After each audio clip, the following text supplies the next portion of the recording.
Hello YouTube, Brent Peter here with you. Coming to you from the beautiful city of Iloilo here in the Philippines. Just a gorgeous city, folks. I don't know much about Iloilo, but it's what I've seen so far, it's a lot cleaner city than any place I've been in the Philippines. And a whole lot more spread out, more westernized kind of when it comes to congestion or whatever. Roads are bigger, lots of four lane roads, and just easier to get around altogether. Like I say, it's spread out. Probably do need a motorbike to live here, unless you're in a neighborhood that's got everything you need. But I'm sure there's neighborhoods like that, but I prefer the motorbike, so I'm going to tell you to get you a motorbike.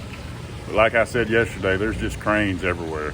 Everywhere's cranes, buildings going up everywhere. This is a thriving city, looks to me like. Looks like the economy is booming, and hadn't seen too many foreigners. Not even here in, usually like when you get to the hotels, that's where you'll see lots of foreigners, but I don't think I've seen one in this hotel, and hadn't seen maybe a couple in Iloilo. I'm sure, now I know they're here. I don't hit me in the comments, they're here, blah blah blah. I know they're here, but you don't see them like you do in Dumaguete. So that's a plus in my book. But yeah, Bacolod was the same way. I didn't see many there, and like I say, I know they're there. But usually in these cities in the Philippines, you go to the malls, the big SM malls, you see foreigners everywhere, and it's not been the case here or Bacolod. So definitely a plus. And you're definitely noticed more in these cities that's just not overrun with foreigners. So keep that in mind. If y'all are looking for a place where you really want to come and be the unique character, well, I'd say Ilo and Bacolod well, I know they are. They're a hell of a lot better than Dumaguete when it comes to that. Dumaguete's just overrun with it. I don't know. I guess that article in that magazine a few years back just really screwed up a good place, because like I said, it's overloaded, and I'm not saying that to trash foreigners. I'm just saying there's just way, it's really not even a Philippines experience. It's more like living back home, really, to be honest with you, or the places I go anyway. And I'm funny about that. I want my cake and eat it too, I guess. I want less foreigners with more foreign food, if that makes any sense. So usually around Dumaguete and Valencia and wherever I go, I look for the foreign guy food. So sandwich shops and Mexican food and those kind of places that's probably why I see so many foreigners where I hang out.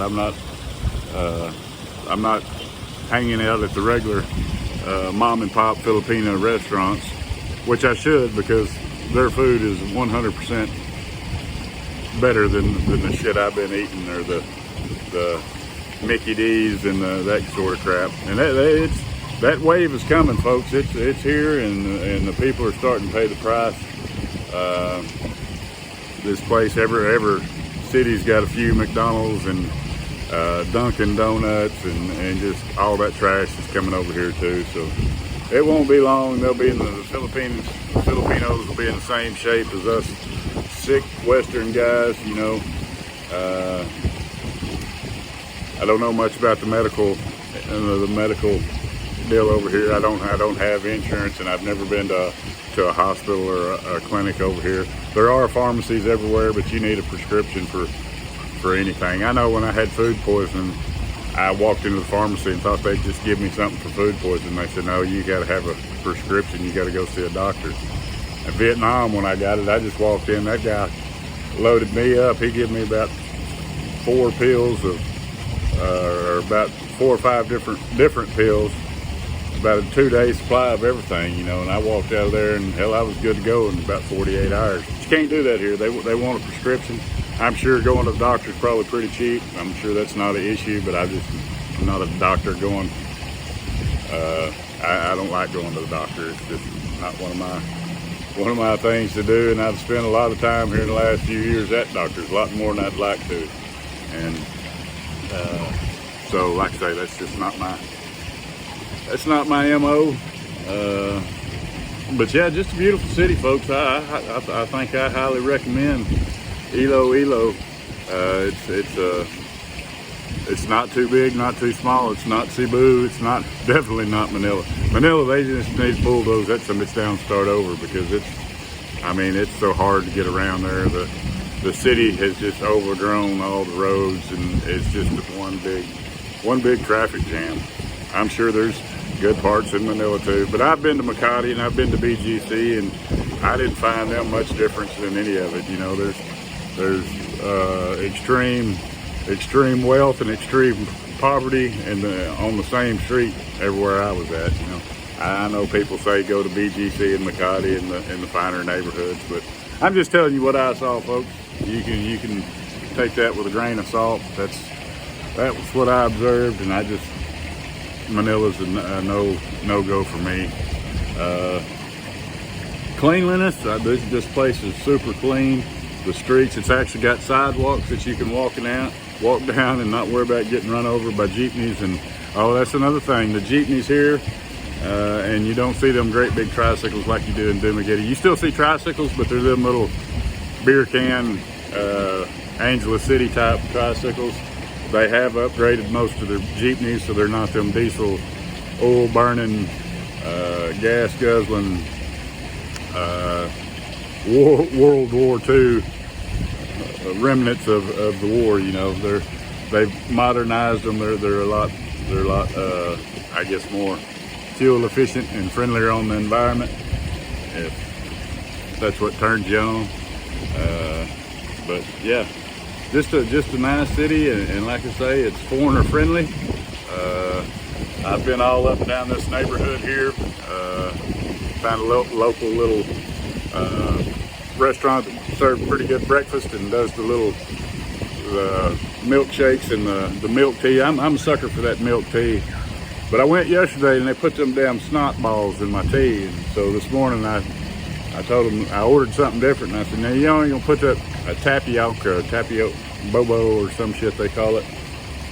Little snot balls is what it is. They put that shit in your tea, and of course they was halfway through making mine, but luckily they hadn't put the snot balls in yet, so I called them off that. It was a real good drink this morning with I think they called it topsalog, which is like a pork meat with garlic rice and a fried egg. All that was 99 pesos, which is $1.50 or $1.70, something like that.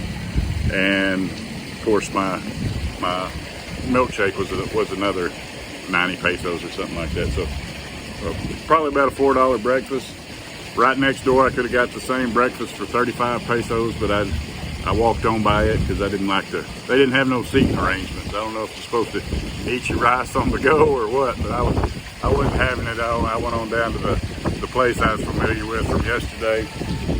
Had me a good breakfast. Aaron's up there in the shade. I don't know if you can see him up there. He ordered him room service. He got him a piece of chocolate cake and a Coke Zero for breakfast. So he's up there enjoying that. The ladies are down there cleaning our room. I got back from breakfast and tried to go into the room, and they was in there cleaning. So I guess he got them on top of that, picking up our pizza leftovers and putting us some fresh linens on and cleaning up our room, and just enjoying it, folks. This pool is reminds me of the Hotel Cavia Plus there in Cancun, Mexico. I love that pool, and this is kind of the same concept. Not quite as good a view. I mean, although it's an awesome view, but I think the pool's a lot better. The pool's, well, it don't have that middle divider, and it's got a deep end and a shade under there. It's got waterfalls. It's just a nice place, and it's right here on top of the bar, so you can order you drinks and this place gives you a complimentary cocktail with every night you stay. between 6 and 8 o'clock. So we come up here last night and got us a virgin lemonade, strawberry lemonade or some shit. Pretty good though. But like I say, they'll deliver your food to your room, to the pool, to wherever you want. So it's just and we got it to ourselves, folks. I mean, there's not very many people here. I told you there's not many foreigners here. Well, well, I say that, but they've got them signs on the room that light up when they're occupied, and I'd say probably 75% of them is occupied. But I just hadn't. Of course, it's the heat of the day. Nobody's gonna be at this pool anyway, except us crazy foreign guys. But yeah, really enjoying it. We're about to, as soon as they get through dressing up our room, we're gonna go change, go hit the mall, go check out the sites here at Iloilo, and see what it's all about, folks. I appreciate everybody coming along. Appreciate all my new subscribers. I can't believe I've got nearly 1,200 subscribers. I hadn't figured out how all this shit works, folks. I just appreciate everybody coming along. I don't like I say, I don't know what any of that means. I've played with the monetization deals, and I can see I don't know, I may be on the bad list already. Some of my shit's got red or yellow dollar signs like cautionary, and some of them say no money. I don't know. I probably said something to piss some people off. No telling. But anyway, appreciate everybody coming along for the ride. And until next time, this is Brent's Tripping. Peace.